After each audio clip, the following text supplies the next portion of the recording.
حضرت ابو ہریرہ فرماتے ہیں رضی اللہ تعالیٰ عنہ کہ بھوک کی شدت سے میری کمر دوری ہو گئی، تو میں ڈرا کہ کوئی مجھے نقصان نہ ہو، تو مسجد نبوی کے ایسے گوشے پہ بیٹھ گیا جہاں لوگوں کا گزر ہوتا تھا۔ میرا خیال یہ تھا کہ کوئی شخص مجھے دیکھے گا اور دیکھ کر کے پہچان جائے گا کہ مسئلہ کیا ہے، لیکن جو بھی گزرتا سلام کر کے چلا جاتا، شاید اسے جلدی ہوتی، یا پھر ہستی پلکوں کے نیچے غم بھی پلتے ہیں، مگر کون دیکھتا ہے اتنی گہرائی میں۔ میں نے سوچا کہ ایک قدم اور آگے بڑھوں اور آنے والوں سے ہم کلام ہوں، جب میں ان سے بات کروں گا تو میرے لہجے سے وہ میری آواز کی شکستگی سے پہچان جائیں گے کہ میرا مسئلہ کیا ہے۔ تو کہتے ہیں حضرت عمر رضی اللہ تعالیٰ عنہ آئے، میں ان سے کوئی مسئلہ شرعیہ دریافت کیا، لیکن شاید انہیں بھی جلدی تھی، انہوں نے مسئلہ بتایا اور آگے بڑھ گئے۔ میں پریشان تھا کہ حضرت سیدنا صدیق اکبر رضی اللہ تعالیٰ عنہ آئے، میں نے ان سے بھی قرآنی آیت کے بارے میں سوال کیا، لیکن وہ بھی جلدی میں تھے اور انہوں نے بس آیت بتائی اور آگے گزر گئے۔ تو فرماتے ہیں کہ میں ایک عجیب کیفیت میں مبتلا بیٹھا تھا کہ ایک جانب سے روشنی اٹھی اور دل و قلب و نگاہ کا مرشد اولین آ گیا۔ تو کہتے ہیں حضور آ گئے، تو چونکہ میری عادت بنی ہوئی تھی کہ میں ہر آنے والے سے مسئلہ ہی پوچھ رہا تھا، تو میں نے حضور سے بھی مسئلہ پوچھ لیا۔ تو حضور نے میری جانب دیکھا اور پھر زیر لب مسکراتے ہوئے بولے، ابو ہریرہ بھوک لگی ہوئی ہے؟ میں نے کہا جی حضور مجھے بھوک لگی ہے۔ کہا میرے پیچھے آ جاؤ۔ حجرات اقدس کی قربت میں حضور پہنچے تو اہل خانہ کو آواز دی کچھ کھانے کے لیے ہے؟ تو انہوں نے کہا دودھ کا ایک پیالہ ہے۔ مجھے فرمانے لگے ابو ہریرہ وہ جو صفہ کے چبوترے پہ بیٹھے ہیں جاؤ ان کو بلا لاؤ۔ کہتے ہیں دودھ کا ایک پیالہ، اور مجھے تسکین ہوئی تھی، لیکن 70 آدمی بیٹھے تھے وہاں۔ خیر حکم تھا، میں بلا لایا، میرے ہاتھ میں دودھ کا پیالہ دیا، کہا ابو ہریرہ دائیں سے شروع ہو جاؤ۔ اب میں ایک شخص کو پیالہ دیا اور دودھ کو دیکھنے لگا، اور وہ سیراب ہو کے گٹا گٹ پینے لگا، اپنی بھوک اور پیاس مٹا چکا، اور میں نے دیکھا کہ ایک قطرہ بھی کم نہیں ہوا۔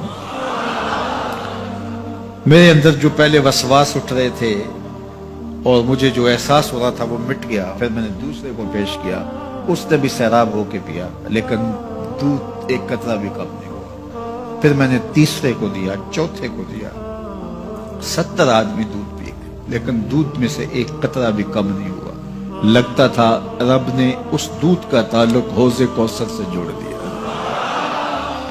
تو حضور نے فرمایا ابو ہریرہ، میں نے کہا جی حضور۔ فرمایا کون باقی؟ میں نے کہا حضور ایک آپ باقی اور ایک میں باقی۔ تو فرمایا اب تم پیو۔ تو کہا کہ میں نے دودھ پیا اور خوب سیراب ہو کے پیا۔ حضور نے فرمایا اور پیو، میں نے اور پیا۔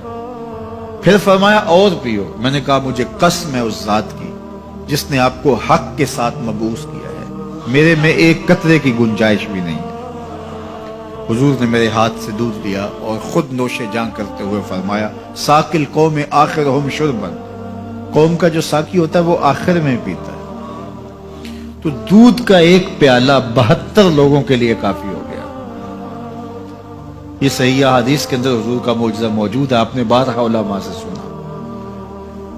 لیکن اس تربیتی عمل سے بھی کبھی غافل نہ ہونا کہ 2 جہاں کا سردار ہے اور 71 آدمیوں کا جوٹا نوش جان کر رہا ہے۔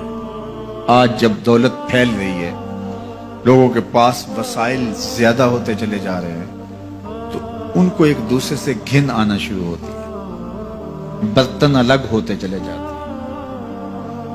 اسی زمانے میں تمام افراد ایک ہی برتن میں بیٹھ کے کھاتے تھے۔ پہلے یہ ہوتا تھا ایک گلی میں 2 امیر رہتے تھے، 4 غریب رہتے تھے، 2-3 مخیر حضرات اور جو ہے وہ کچھ متوسط لوگ رہتے تھے، اور ایک چھوٹا سا کنبہ اور قبیلہ ہوتا تھا، اور وہ ایک دوسرے کی ضرورتوں کا خیال رکھتے تھے۔ پیسے زیادہ آ گئے تو اب امیروں کو اس گلی سے گھن آنے لگی، تو وہ وہاں سے نقل مکانی کر گئے، انہیں وہاں رہنا اچھا نہیں لگتا۔ تو یہ بات ذہن میں رکھیے گا کہ ہمارے دین نے ہمیں ایک دوسرے کے دکھ بانٹنے کی تلقین کی ہے، ایک دوسرے کے قریب ہو کے رہیں اور ان کی ضرورتوں کا خیال رکھیں۔ اپنی استطاعت کے مطابق کسی کی عزت نفس کو نقصان پہنچائے بغیر، شہرت، ریا اور کسی اس طرح کی مرض کو اپنے قریب جو ہے وہ نہ آنے دیں، اور لوگوں کی اس مخفی انداز سے مدد کریں کہ ان کی ضروریات پوری ہوں۔ بلکہ میرے حضور نے ارشاد فرمایا، جس شخص نے صدقہ کیا اور اتنے مخفی انداز میں کیا کہ جو دائیں نے خرچ کیا بائیں کو خبر نہیں ہوئی، جب بائیں کو خبر نہیں ہوئی تو ہمسائے کو خبر کیسے ہوگی؟ لیکن یہاں تو 7 اخباروں میں خبر چھپتی ہے کہ فلاں صاحب نے فلاں غریب کی بیٹی کی شادی کی ہے۔ ذرا سوچ، اگر یہاں تیری بیٹی کھڑی ہوتی تو تیرا روح سخن کیا ہوتا۔ لوگوں کی غربت کا مذاق نہ اڑاؤ، لوگوں کے جذبات سے کھیلو نہ۔ اللہ نے اگر آپ کو کچھ عطا کیا ہے تو پھر لوگوں کی ضرورتوں کو پورا کرو، لیکن ان کے جذبات سے مت کھیلو اور لوگوں کی ضرورتوں کا پورا خیال رکھو۔